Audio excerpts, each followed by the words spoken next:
This is the Global Broadcasting Service, serving remote outposts since 1928. Hi, everyone. Welcome aboard the Walt Disney World Express monorail. Caramba, we have something really big for you today. Welcome, foolish mortals. Now then, hang on to them hats and glasses, because this here's the wildest ride in the wilderness. This is the DBC Pod with Phil Schoen and Jason Dodge. Hi, friends. Welcome to the special episode of the DBC Podcast. We are doing a game today, if you recall from last week's recording. I'm currently checking in. If this is still going out on Tuesday, I'm currently checking into the Art of Animation Hotel Resort. Phil is away on business. So we're going to complete our Skipper Filler Planner series, and we're wrapping up with the doozy of Magic Kingdom. So this might be a long episode, Phil. No news this week because obviously we don't know what's happening in the past or what's happening in the future, however you're looking at it. So we're going to just dive right into it, Phil, and you do such a great job of steering this one, so I'll let you start. Yep. So, and as a reminder, the idea is picking for each attraction in the park. Is this something we plan around doing to ensure we get it done on each and every trip? Is it something that's kind of not necessarily planned for, but we like to get done every trip and we just fill it in wherever it fits? Or is it something that if we don't get to it, it's not a big deal, and more often than not we skip it? It's not, maybe something we do once every 5 trips, or it's something was a one and done or something like that. So we're starting, as Jason mentioned, we're doing Magic Kingdom starting at Main Street, USA. There is Walt Disney World Railroad. Is this something that you plan to do, fill in, or do you skip it most trips? last week we talked about Mickey Minnie's Runaway Railway, and unironically, they're both railways, they're both railroads involved. This is a filler for me. I wish it was a planner, but we don't plan around getting on there. I love being on the railroad, and I screwed up and we did not go when I was down 3 weeks ago with my daughter. The last time we'll be able to go fully around. I love the railroad. I love the cast members that run it. I love the narration that goes around with it, but it's not something like we need to be on this at a certain time. We eventually get to it, but there's sometimes that we forget to go on and we run out of time. So to me, it's a filler.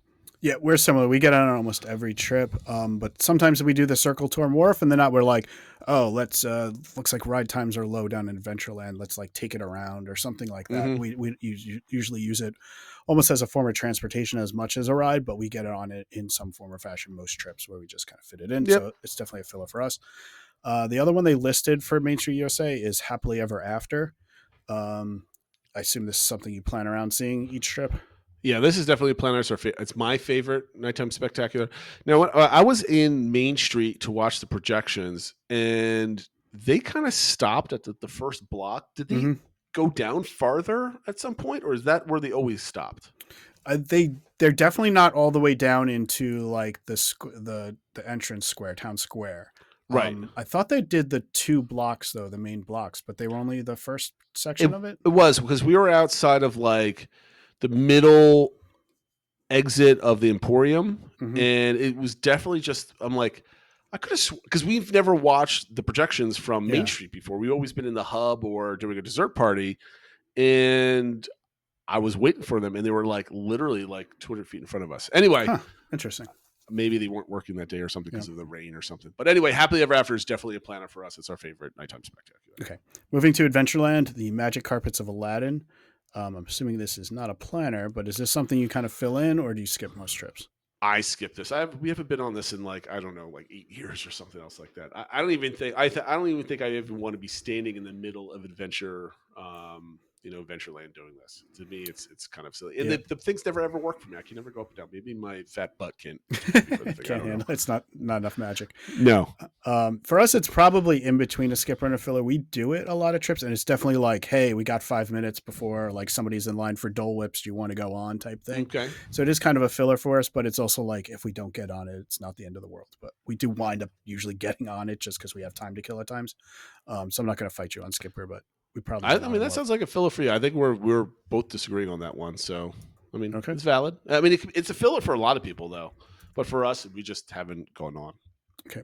Jungle Cruise. I mean, this is a planner for me. Like Yeah. this is something I target with a lightning lane when I'm down there. So to me, it's definitely a planner. I just love this attraction. Yeah, I think it's obviously one of my favorite attractions, and I do think it's something you have to kind of plan around because the lines can get long. You don't want to just randomly get in that line. That standby line is one of the worst Yeah. lines in the park. Exactly. Pirates of the Caribbean, I know that's a must do for you. So do you plan for it though, or do you just fit it in most often?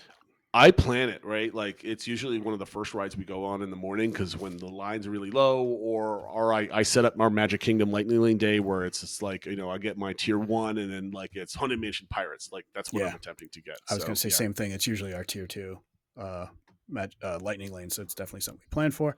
Walt Disney's Enchanted Tiki Room. For us, this is definitely a filler because we get up to it most trips, but I don't know about you. We have to go on this attraction every time we go because I absolutely love the Tiki Room. It's also a really favorite type of attraction, but it's not like I'm planning my day around it. We get to it eventually, but it might be like in the afternoon and then we get a Dole Whip, or it might be like, all right, fireworks are an hour and a half. Let's do this now. We just got off a Jungle Cruise type of thing. So I guess that's the definition of a filler. I think so. We have times, right? Yep. Swiss Family Treehouse, for us, we skip it. Trips. Yeah, we skip it. Sometimes the kids drag us on there. Let's go. I'm like, oh, all right, everybody. Basically, my wife and also my mother when she's down there, they won't go. And I'm like, all right, now I got to trek all the way up and down the stairs. Okay, but yeah, it's a skipper. Yep.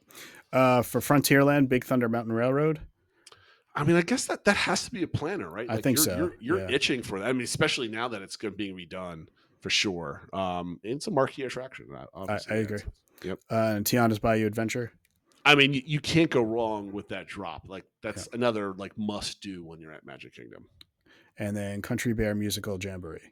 I would say this is definitely a filler. I mean, I love the new addition to it. I think it's made the show so much better. So I agree. I think for us before it was kind of like once every 5 trips or something like that. My kids weren't crazy about it, but they enjoyed the new one. So I think the new one is becoming more of a official filler. We are going through these very quickly, and you're not disagreeing with me at all. So maybe what we could do, just to stretch the episode out, so it's not done in a 10-minute episode. I think we should compare all the parks and see how many planners versus fillers versus skippers, and kind of do like a kind of retrospect type of thing. All right, well, yeah. So we do Liberty Square. Liberty Square. We have the Haunted Mansion, and then the Hall of Presidents. I mean, this is so easy. Like, there's no conversation with any of these things. Obviously, the Haunted Mansion is a planner, right? Like, it's not a filler attraction. Like, you're going on it. You're definitely planning where you are. I mean, you might not have like a plan to go on at a specific time, but you're always eyeing the wait time of this attraction. If you're not rope dropping and getting on early, you're definitely.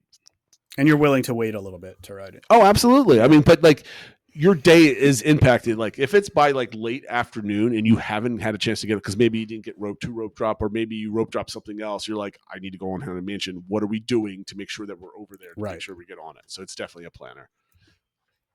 And then Hall of Presidents for us, it's a skipper. I don't think I've been on it since like 2015. Like the first, I'm like, I haven't, like I've been in the vestibule for air conditioning plenty of times, but I haven't seen the show in quite some time. Yep. Moving on to Fantasyland. Now there's quite a few. This is where it's I was putting the list together and I'm like, oh, there's actually not as many. I was like going through the different areas, and then I got to Fantasyland. It's like, oh, there's there they are. There they are. Dumbo the Flying Elephant. All right. So we have some really great family photos for Dumbo. So it's almost kind of like it's definitely a filler, right? Like I'm not going to say no to that. Now, maybe our trip in 22, maybe 23, it was a planner just so we can replicate some of those photos that we have. But I think we've outgrown them at this point, and especially with the playground still closed. I think that's too big for my daughter at 12, but my son still loves doing it, and my youngest at 7 would love to do that. So that's definitely a filler for me at this point. Ask me 3 years ago, it was a planner. I think we're very similar. Is that when the kids were little, we had to get the photos of the little kids on there and stuff like that. But it's a filler, and sometimes we've been skipping it like more often than not of late. So it's kind of borderline filler for us. But I think it's usually it doesn't carry a long wait. So if you're looking for something to do, you can kind of do it. But it's a borderline skipper for us. But that makes sense. Yeah.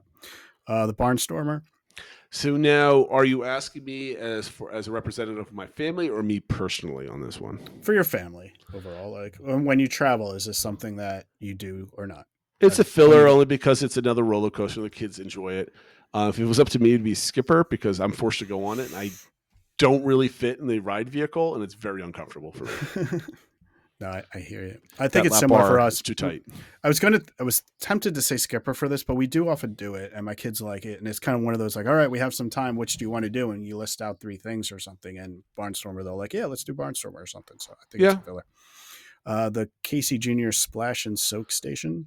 See, I don't get this thing. Like, who allows their children to go running around and getting soaked when they're down there? Like, I understand getting wet on like Cali River Rapids or Splash Mountain, where you could get soaked, but it's like it's a brief whatever. But like running through a splash pad and just getting absolutely drenched, and like I don't want to deal with like kid with like wet socks and wet underwear. So I don't get splash pads in theme parks like this. So I mean, this is definitely. I don't know. I guess maybe we're bad parents because we always let our kids do it, and when they're little and run around, and like we just deal with them being wet or something. And I don't know. It's kind of like our kids always loved it when it was hot. But I mean, for us, it's a skipper. We've never done it. I just don't want to deal with like wet, soggy kids. Yeah. So for us, it was always a skipper. Yeah, we definitely visited when the kids were real little. They liked it, but it's a skipper for us now. The Mad Tea Party. So this like the last couple trips, this was a planner for us because this was my daughter's favorite ride for whatever when she was like 5 and 6. Because I want to do the teacups, Dad. I want to do the teacups. So we had to plan it. We've got some really nice pictures on this here. So this might still be a planner just for nostalgia for like one more trip. And I think it might go back to like a filler mode on for us. But like my youngest is like, this is when she couldn't really go on all the rides and whatever. So like Carousel was a planner and Teacups was a planner because they were like kid rides for her. Right. So for us, it was a planner, but it's probably borderline planner filler right now. Yeah. So for us, it's definitely a filler. We do it most trips, but to me it's a filler because it's just as you go by, hey, it's got a short wait. Do you guys want to go on type thing? So all right. So when you're going as a family, how much spinning and who's in charge of the spinning on this attraction? It kind of depends on how I'm feeling at the moment. If I'm up for the spinning, I'm like, all right, if you guys want to spin, let's spin. But usually it's like not too much spinning, guys. Are you spinning or are your kids spinning? So I think we've done enough of these that my kids know like they don't want to push me, so they usually leave it up to me, and I'll spin it as much as I'm comfortable with. Okay. It definitely like a little while ago is definitely like my son was like, I'm going to spin as fast as I can and make Dad sick and that sort of thing. I think we've gotten past that point though. Yeah. So I'm not good with spinning rides. Right. And however, I've definitely gotten worse as I've gotten older. Yeah. My wife has. But I love terrorizing my children. So the last time we went on, I tried to spin as fast as I could. And basically our teacup is like basically ready to take off how fast we're spinning. But I stop it, right? Like I try to spin as hard as we can. I stop it and I try to jerk and reverse it, whatever, and try to hit the turns and stuff like that to give my kids a little bit of a thrill. I absolutely hate doing it, but the kids like it. So I control the spinning. I think we went on a second time on our last vacation. I just kind of sat back and relaxed. The kids couldn't really agree on which way to so they're fighting with each other for either direction. So it was a pleasant ride, but no, yeah, it's definitely, I would say a filler for us, but we have some good memories on it. Yep. The Many Adventures of Winnie the Pooh. This is a skipper for us. I absolutely hate this attraction, and I use hate judiciously here. It's it always feels dirty and grimy. I think we talked about this recently. It's just like too many kids, like little tiny kids, it's just fine. It's the ride is not very good. I mean, like this is how I would feel with like half the Fantasyland attractions at Disneyland because they're all just basically like not drywall, just like cardboard cutouts of characters. Yeah, it's all the old busker rides. And it's just like, these are all lame. Yeah, they're cute. They're original. And I'll definitely go on whenever I get a chance to go to Disneyland. But like, I don't want to go on this attraction. It just seems like when I ride it, I'm like, couldn't Disney do a better job of making a Winnie the Pooh attraction? Well, they have over in Japan. I know. I mean, that's why I look at this. I'm like, what are the? I could have built this with enough money, which says something, I guess.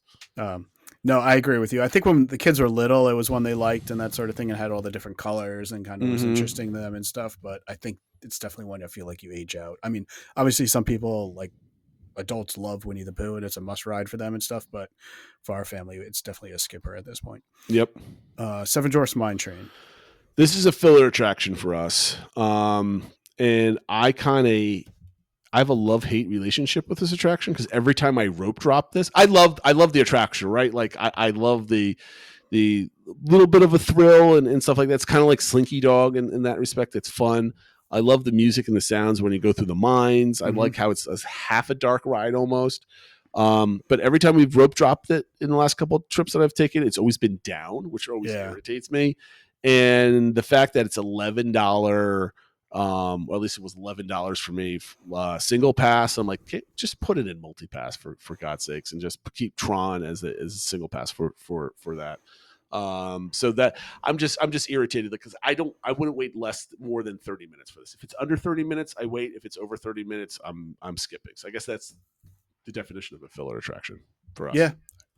I think it's more of a planner for us, but it's not like, because we plan around doing it and figuring out a way to get on it, but it's the same thing. If it's never below like an hour and we don't have deluxe after hours or something like that where we can get to it, it's not like the end of the world if we don't get on it, but we do try to plan to get on it. We do enjoy it and we do try to strategize about how we're going to get on it. But if it doesn't work out, it doesn't work out. I mean, like when we had the Christmas party tickets, it was a planner. Like, okay, it's low rides. We're going to go on this. We went on. I actually only went on it once, but it's only a planner when I know there's going to be low. I don't like paying. Like, I would have probably paid for my daughter and I, but I was exhausted by the time at like 7:30 at night. I'd been up for almost like 18 hours at that point. So this one is definitely a filler at this point. Under the Sea, Journey of the Little Mermaid. I think this is a filler for us. I mean, I think it's like a perfect filler ride. Oh yeah, if the parks had more of these, where like you never wait long, I personally like book report rides. Like you hear all the classic songs, you get to sing along with them. You get the little story going on. It's simple and it's fun, and that's why I would love to be able to visit Fantasy Springs over in Tokyo, because they have book report rides. Like I want to relive the story because we all love the stories, right? So, it's definitely a filler for us. Yep. It's a Small World. So for the upcoming trip, this is going to be like planner / filler because it's one of my mom's favorite rides.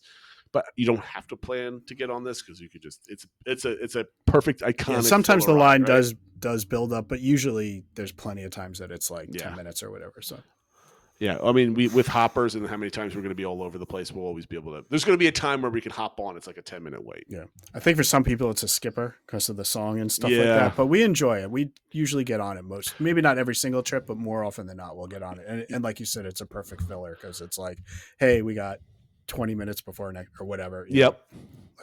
Let's go on that. I mean, it's iconic. It's classic. You kind of have to go on at least once every other trip at the very least, I think. Yeah. Peter Pan's Flight.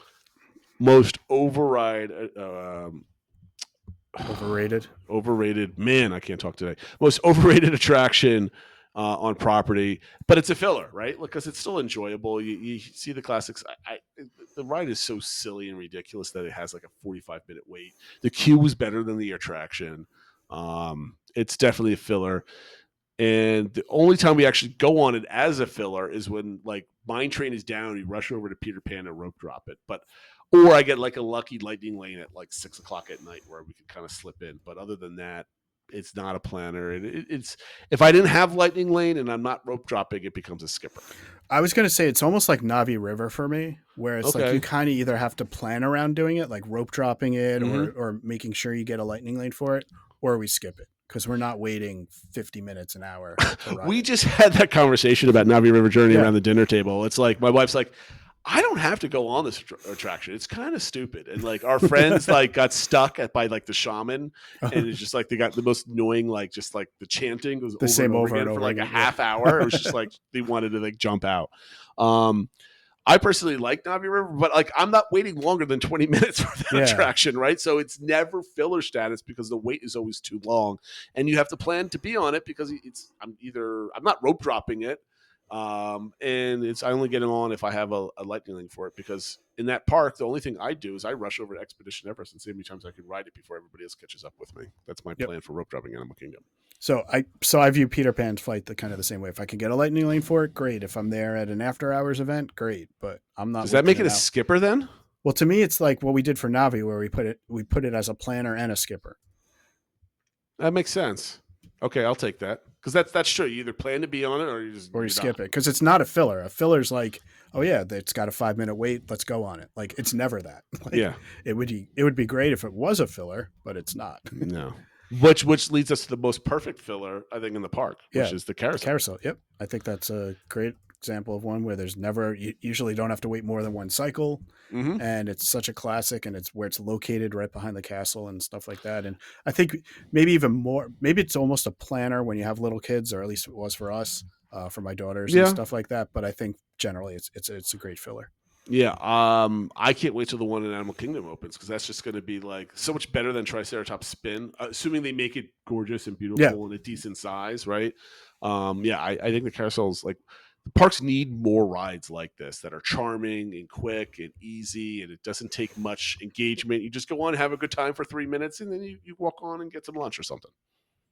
And the next one is Mickey's PhilharMagic. So this is totally a skipper for me. I know there's been a lot of different shows in this theater. Personally, I think they need to put something else in this theater at this point, because this is definitely a skipper for me. But I'm going to go on, because I haven't seen the new stuff. The Coco one, 2 years ago, I think. At this point, it's been at least 2 years. It might be more than that. Yeah.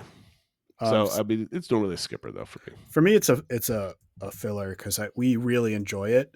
But we're also not going to plan around it. But it's another one of those, like, hey, we have like a half hour.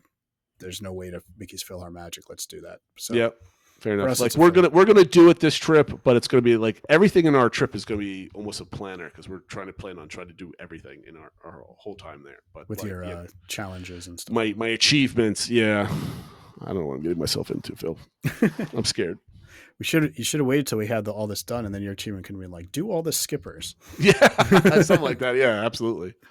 Okay, the last land we have is Tomorrowland, which also has quite a few attractions, starting with the Astro Orbiter.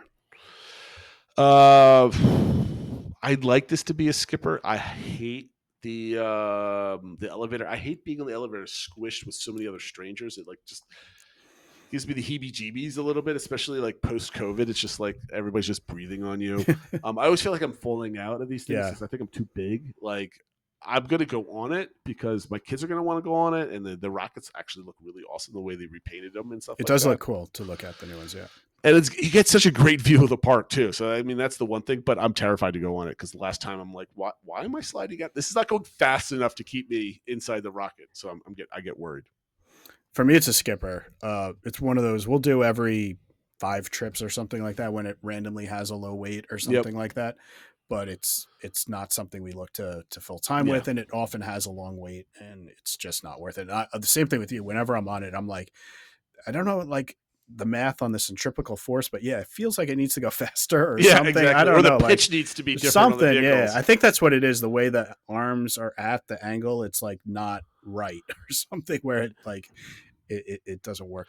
I mean, I remember going on with my youngest when we went on. I'm like, I'm just holding onto her for dear life. I'm like, I don't think you're secure. Like these seatbelts are like these little floppy pieces of like rope. What are we doing here? Yeah, it's definitely a skipper. Buzz Lightyear Space Ranger Spin, and I guess we can talk about current version and redone version if that changes your vote. It may, right? Like I kind of like the game, but I hate being in that building. I just feel like I'm just breathing in like decades old. It felt molds, a little right, dingy, exactly. Like old 80s like mall kind of ride. It's just like, other than the animatronic, it's just it feels like somebody just put up a bunch of cardboard. It's a temporary vehicle and a ride. And everything's just it just feels dirty in there. So I don't like the ride. I know a lot of people like trying to like score points and stuff like that. But for the new version, it's definitely a planner because it's new. I can't wait to see the new technology. So I can't say if that's like new planner then it becomes filler, because right now it's skipper for me. We're like, I will only do it if it's like a late night like lightning lane I get. We can just go on type of thing. No, I agree with you because for us, it's like because I even mentioned I think I mentioned on the show when I go down with my daughter, it's going to close right before we get there, and I told her she's like, "Oh, I don't care." Like, Yeah. so it's like we've done it enough that we don't really want to do it again. It's not a great attraction. There's better versions of it out there, Mhm. but I'm hoping the new version really fixes everything and it becomes a great thing. And then Yeah. obviously when it's new, you will have to plan because Oh even yeah. now it gets like a 40-minute wait at times, and It's a it's not like popular attraction. it's popular and not very good. So it's like Yeah. when hopefully it's good, it's going to be very popular. So we're going to have to plan around it. Mhm. The People Mover. This is like the perfect filler Yes. attraction, right? It's a must do, but I only do it when like the lines aren't super long, right? Yeah. It's kind of like, all right, I can hop right on the escalator to go up. I'm in. Like I'll even like say, hey, can we get another re-ride, right? Like that's basically when I want to do it, is when you don't feel guilty asking if you can keep going through it, right? So Yeah. that's my perfect time. You usually find something either early in the day or late at night where you can kind of do that. But Yeah. like, yeah, perfectly filler It usually attraction. functions as a filler for us. It is, especially for my wife. It's like more of a planner for her because it's probably similar to what you said about Haunted Mansion, where if it gets like into the late afternoon or something like that, if you haven't got on it, you're going to be like, oh, we need to figure out, we haven't done People Mover yet. Okay, How are fair we going enough. to do it? So it's kind of like a borderline planner, probably a planner for my wife.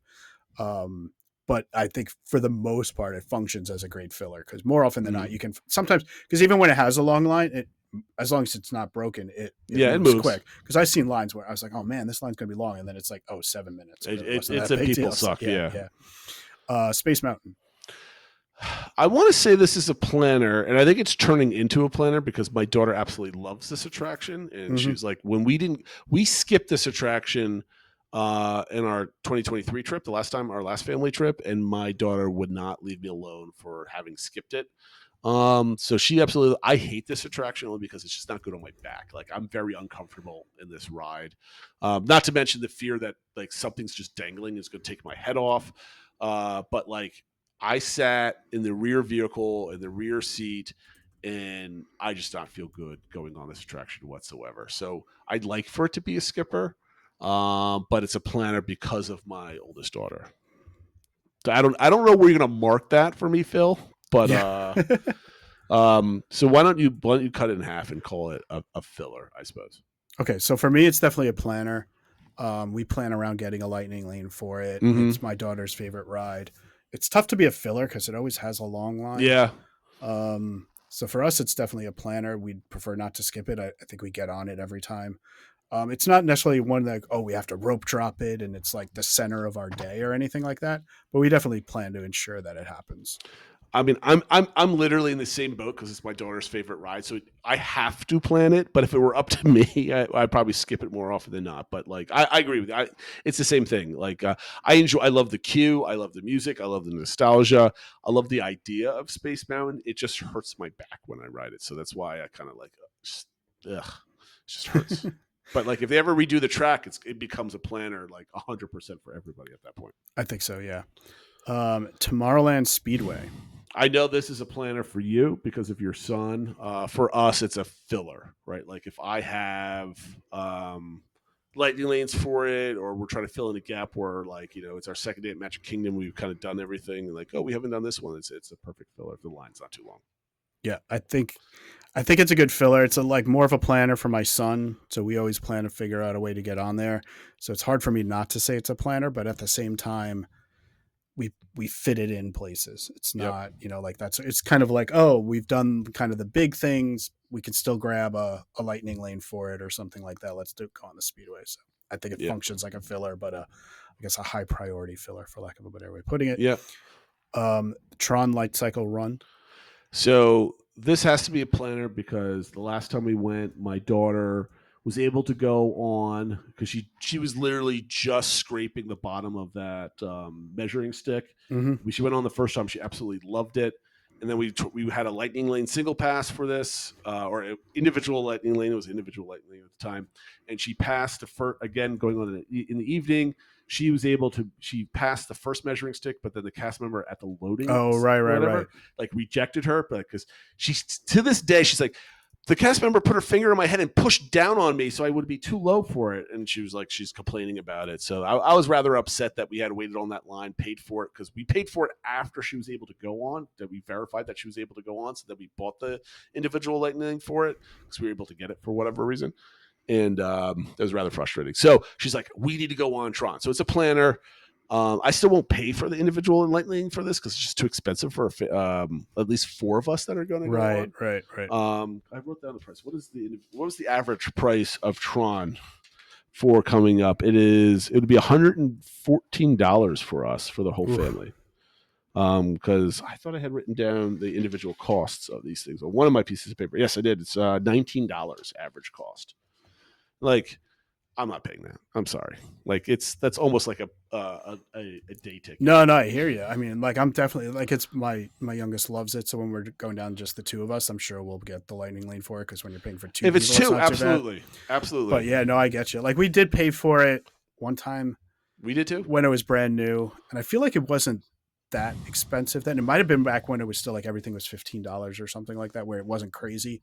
But yeah, if it's like $20-$30 or something, and you got times 5 or 6, it really adds up. We got online at like 10:30 on our trip 2 weeks ago, and the wait was like 45 minutes. We were off the attraction in 55 minutes. Yeah. Like, I don't mind. Like, and the line just moves, right? Yeah. It's not like a herky jerky line, and the ride is, I think, worth waiting like under an hour for it. So that's what we'll probably end up doing, because my wife's never been on it. When we went down, her ribs were still bruised from, she was still recovering from bronchitis and coughing. So she had bruised ribs at that point. My mother will never go on this. So, yeah, I mean, we'll go on it. So we're going to plan on it. We're kind of like girding our loins here now, or like, steeling ourselves for a long wait, because this would be one of the attractions that we wait. Probably this and Guardians of the Galaxy. But I am buying Guardians of the Galaxy because it is my favorite ride there. So, okay. Yeah. Anyway, it's a planner. It's a planner for sure. And the last one is Walt Disney's Carousel of Progress. This is basically, it's definitely not a planner, because you can walk on any single time for it. You know that. So like, you never plan on when you're going to go. It's a filler attraction, but it's like a filler attraction that you have to do. Right. So I don't know how you categorize that, but I'm not planning like when I'm getting on, how I'm getting on. I'm like, I'm getting on when I'm in Tomorrowland, whatever that might be, but I'm getting on. Right. So yeah. Because the wait time's not long, and I guess it's a definition of a filler, isn't it? I think so. I think it's a perfect filler. And like you said, you fit it in almost every trip, but it kind of, you don't have to plan around it. You just get on it when you need to. So yeah, you don't have to do anything special to get on. Yeah, for sure. Okay. We got through it. Yes, we did. About a half hour. I see you're doing math in our. I was trying to do it because I wasn't prepared for you wanting to compare and contrast. I didn't know I wanted this until we started doing this. So, you have a percentage overall for the park. Is that what you have down here? That's what I'm trying to do. Yeah, for each park, and kind of compare the categories and stuff like that. But all right, so I will talk through Magic Kingdom, and I'm seeing you've got Hollywood Studios done.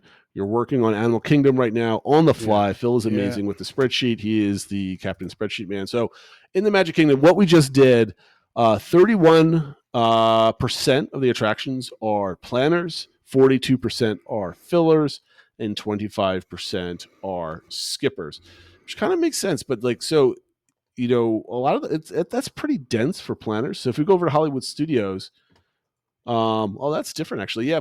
Well, I guess that makes sense for Hollywood Studios, because Hollywood Studios is 37% planners versus 31% for Magic Kingdom. Yep. Unless I'm looking at that wrong. No, yep, 31%.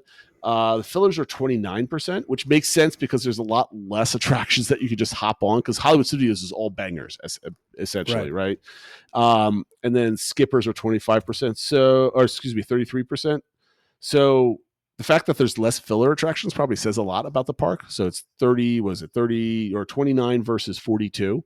And then Animal Kingdom, I guess that makes sense. It's across the board. It's divided by 3. It's like 10 planners, 11 fillers, and 12 skippers. So that makes a lot of sense. A lot of that is for Dinoland and Indiana Jones kind of combined. I don't think we need to really break that out, but it'll be basically the same thing, basically the same ratio going across the board. At Epcot, again, another like 30, Does that make sense? No, 35%, 35%, 64%. I don't know what kind of math that is, Phil, but yeah, I think I screwed up the math on this one. That's but what happens when you do it on the fly, I guess. yeah. So like the planners are like Test Track, Guardians, For You Living with the Land, Journeys of Water, Journey of Water. I sound like Matt. He always adds extra S's on everything. How do you pronounce? By the way, I was listening to our friend Matt's Dis Happenings battle royale of Splash Mountain versus Tiana's. How do you pronounce the characters from Splash with Brer? Brer, because Matt was pronouncing it almost like a cheese or something. It was like he was going like Briere or something else like that. It was driving me nuts listening to that thing. I'm like, I'm pretty sure that's not how you pronounce it. It's just one syllable. He was definitely saying it with 2 syllables. Yeah. And Matt, if you were listening, I wasn't exactly sure if you were. I knew you were wrong, but I don't know what the exact pronunciation. I was like, I know how I say it, but I don't even know if I'm correct on this one. But just to poke fun at you. Okay, so I did get Epcot updated. There we go. It's like a quarter are planner, a quarter are fillers, and close to half of it is skippers. Yeah, because it's like all like the shows and stuff like that. Yeah, the stuff like Reflections of China and stuff like that were skippers to us, and Image Works and has a lot of skippers. So the biggest bang for your buck is Hollywood Studios at 37% planners because they're all top attractions in that park. The most amount of skippers was Epcot at 47%, and the most fillers has to be Magic Kingdom at 42%, I believe. Which makes the most sense, right? When you have the most attractions, that there can be more fillers, right? Because you're going to have more things with lower weights. Is there an optimal blend that you would want to see if you were designing a theme park of planners, fillers, skippers? Like, do you want to have like 25% planners that are like the bangers, like over 50%? I mean, obviously you never want to have any skippers in your park, right? Like that would be the optimal thing, but every ride's not for everybody at this point. So how would you I think Magic Kingdom feels about right? Like you're saying 30%, about a third or so. You really want to plan around. Those are quote bangers or however you want to put them. Like those are must dos, and then you have 40% or so are ones that have short waits that you can get on. So now you're like 70% of the park's done, and you have about 25-30% that are no big deal if you don't get to them. Yeah, I think the ideal ratio would be somewhere between 25% or a quarter to a third attractions or planners, like our marquee attractions, headline attractions for each land. I think you would want to try to get over 50%, 50 to 60% fillers that are like easy to get on. And the skippers are basically subjective ones. It's like the playgrounds, but you don't have kids. So obviously it's a skipper for you. Right, or spinners that are just fun for kids to get on, but you as an adult might skip them. So like it depends on like the makeup of the group that's going type of thing where the skippers. And then that's kind of like the ancillary type of stuff. So Magic Kingdom is close to it. It'll be interesting to see how this changes once Villains and Cars Land goes out there because we didn't add any of that stuff in our Magic Kingdom type of thing. So that might change quite a bit in 5 years. What did we talk about last week's show? Yeah. Everything should be done within 5 years. It's supposed to be done by end of 2029. We'll see. So maybe that's when we do this in 2030 when we're that much older. I don't even think about it at this point. But anyway, I'm at Disney World right now, and Phil is on assignment for work. So we thought this was going to be a quick show, but this is only a 40-minute show at this point. So that's because you made me do math. Well, there we go. Again, thank you for watching, listening, folks. We'll see you. Well, Phil will see you next week. I will still be at Disney World. Phil will have a special guest with him. I think it's Matt. Matt's joining you. That's the plan. Yeah, he seemed up for it. So I think the idea is to go over his Disneyland trip. So. Oh, awesome. Another trip report. That would be great. So we're going to have like weeks worth of trip reports until Christmas. So hold on to your hats, boys and girls. Here we go. It's going to be a wild ride. Again, thanks for watching, listening. Make sure you join us on Discord and check out some of these results. And we will see you next week. Take care, everyone.